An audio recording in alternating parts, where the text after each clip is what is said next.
The only way for Kerry to be able to grasp some vote or hijack or kidnap some of the voices that would usually go to PH is to appear himself as a reformer.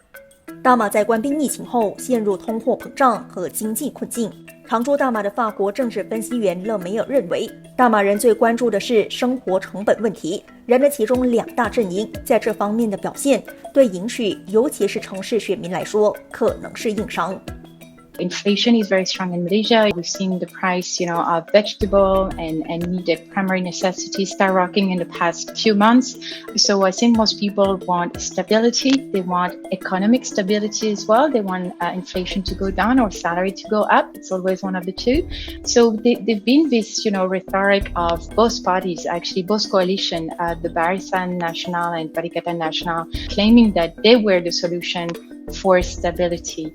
So when it comes to UMNO, we know that they've been playing a lot on this kind of nostalgia, the UMNO nostalgia of the good old UMNO days with economic growth and stability. But of course, that was before COVID. Perikatan Nasional had to make those very difficult choices that the government made during the COVID pandemic. So now they're trying to push for the narrative according which they would have had managed extremely well the situation during COVID, which always remain, kind of a double-edged sword because some people do not have this perception of Perikatan Nasional management of the COVID. So this, in that way, I don't really see any particular edge being given to any of those two coalitions regarding the economic expectation per se. A lot of parties are still playing the race card and, always kind of hanging on the head of people, like the risk of disharmony, etc. But I think that rhetoric does not really work anymore. Everybody is suffering,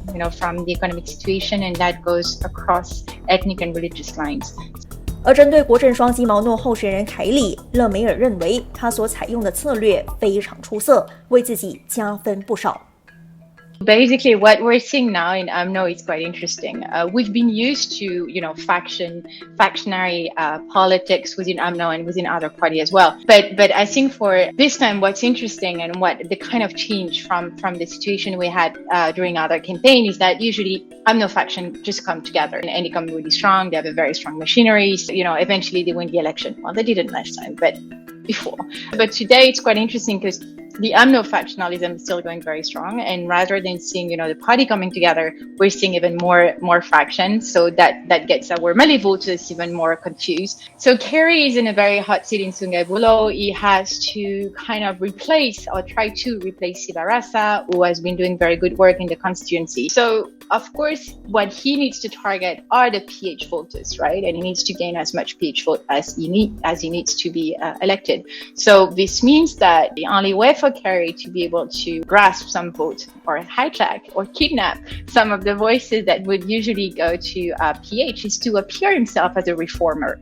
So right now, the kind of logic and strategy that Kerry is developing really well, I would say, in Sungai Buloh is one of a reformer. I would say, he's kind of the Anwar Ibrahim of Sungai Buloh. He's talking about reform, he's talking about, cleaning the party and being like this new voices, new generation, and new hope for UMNO. So this is really how he's portraying himself. So I think the logic for him is really a local one. He needs to win his seat to be able to remain potentially in the government. So getting closer to Ismail Sabri is as well a way, to just kind of play on that rhetoric. The Zahid faction, as you know, is trying to come like really strongly, and a lot of people have been pushed away. The one who were actually very close to Ismail Sabri and in the PN UMNO government that we have had for the past couple of years. So it is actually something quite interesting and quite unprecedented. I don't know exactly how it's going to turn. We don't know how it's going to turn in terms of vote. That is what we were discussing earlier. Very blur for a lot of people to be able to predict what's going to come, on Saturday. And that's why it's so exciting.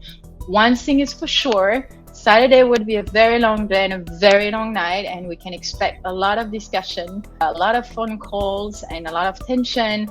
And we'll see, I hope, on Sunday, what government we're going to have.